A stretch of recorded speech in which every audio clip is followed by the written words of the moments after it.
Saudara, Anda menyaksikan Breaking News Kompas TV, dan saat ini dikabarkan sejumlah orang yang disebut sebagai calon menteri kabinet pemerintahan terpilih Prabowo Subianto sedang mengunjungi kediaman Prabowo Subianto di Kertanegara, Jakarta.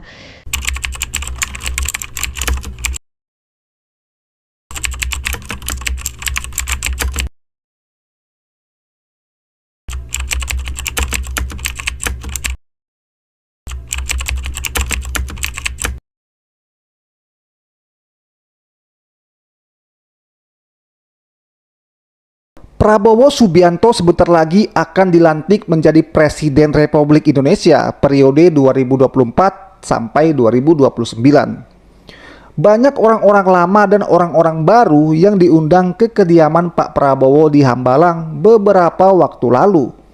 Kabarnya nih, orang-orang yang diundang ke rumah Pak Prabowo itu adalah orang-orang yang akan menjadi pembantu presiden atau sebagai menteri di bawah kepresidenan Pak Prabowo Subianto. Ada wajah-wajah lama yang sampai saat ini masih menjadi menteri di bawah kepresidenan Joko Widodo dan diundang lagi oleh Pak Prabowo. Dalam arti mereka-mereka ini masih dipercaya oleh Pak Prabowo untuk membantunya dalam memimpin Indonesia selama 5 tahun ke depan. Mulai dari Menteri Keuangan Sri Mulyani, Menteri ATR BPN Agus Harimurti Yudhoyono, Menteri BUMN Erick Thohir, Menteri Perdagangan Zulkifli Hasan, Menteri SDM Bahlil Lahadalia, dan tentunya masih banyak lagi menteri-menteri yang membantu Presiden Jokowi namun masih dipercaya oleh Pak Prabowo. Namun ada beberapa menteri yang kinerjanya diakui oleh masyarakat sangat bagus di era Presiden Jokowi, tapi tidak diundang Prabowo ke Hambalang. Salah satunya Menteri PUPR Pak Basuki Hadi Muljono. Semua orang sepakat lah ya bahwa orang tua yang satu ini memang terlihat bagus kinerjanya. Tidak pernah terlibat masalah. Setiap ada berita pasti berita tentang kinerja beliau. Banyak keberhasilan yang sudah dilakukan oleh Kementerian PUPR di bawah kepemimpinan Pak Basuki ini. Mulai dari infrastruktur seperti jalan tol, bendungan, dan lain sebagainya. Tapi entah kenapa Pak Prabowo tidak mengundang beliau ini untuk kembali menjadi menteri. Ya, sangat disayangkan ya. Harusnya orang-orang yang bersih dan bagus kerjanya seperti Pak Basuki ini harus tetap berkontribusi untuk negara kita ini. Tapi ya mau bagaimana lagi? Mungkin Pak Basuki ingin menikmati masa-masa tua dengan bersantai dan menghabiskan waktu bersama keluarga tercintanya.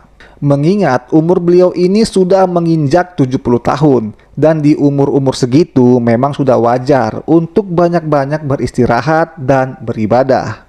Kita selalu mendoakan orang-orang baik agar selalu diberi kesehatan dan umur yang panjang seperti Pak Basuki Hadi Muljono ini. Ada lagi nih satu menteri yang kinerjanya diakui juga di masa kepresidenan Pak Jokowi, tapi tidak masuk daftar Menteri Prabowo. Pasti kalian tahu sama menteri yang satu ini. Siapa lagi kalau bukan Menteri Koordinator Bidang Kemaritiman dan Investasi atau Menko Marves, yaitu Bapak Luhut Binsar Panjaitan. Menteri yang satu ini memang sangat mencolok di bawah kepresidenan Pak Jokowi. Sampai-sampai banyak netizen yang mengatakan bahwa Pak Luhut ini adalah menteri segala bidang. Netizen yang bilang ya Pak, bukan saya.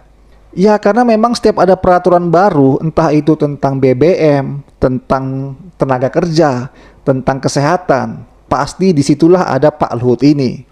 Kita positif aja ya, itu berarti Pak Luhut memang cepat responnya, cepat mengambil tindakan, makanya selalu ada di setiap peraturan-peraturan baru yang muncul.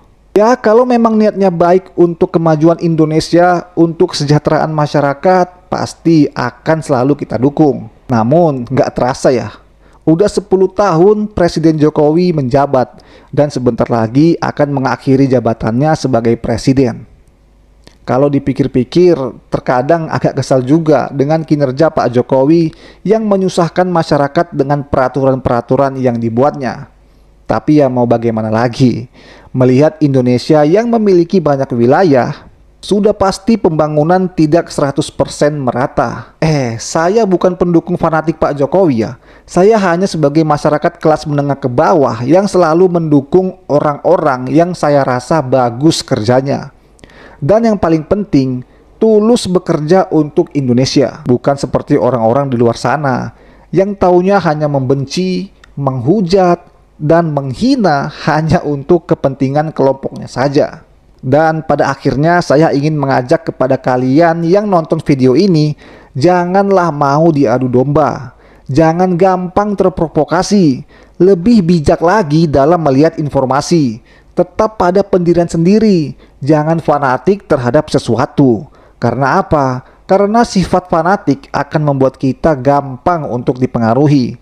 Dan ujung-ujungnya kita akan terpecah. Untuk kata-kata penutup, saya ingin menyampaikan selamat buat Pak Prabowo dan Gibran yang akan menjadi presiden dan wakil presiden Indonesia dalam 5 tahun ke depan.